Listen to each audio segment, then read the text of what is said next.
How to enable or disable call recording, auto transcribe recorded calls on Samsung Galaxy S26 Ultra.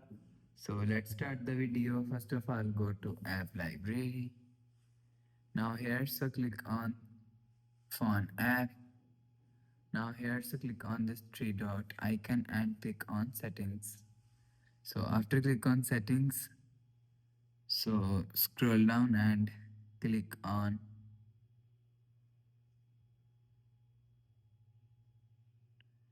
scroll down and click on record call. So after click on record call and click on transcript assist.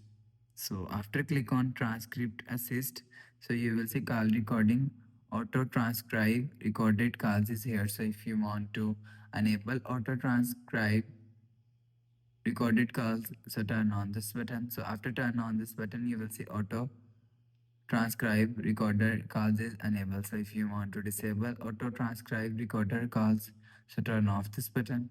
So after turn off this button, you will see auto transcribe recorded calls is disabled. So you will enable or disable auto transcribe recorded calls from here.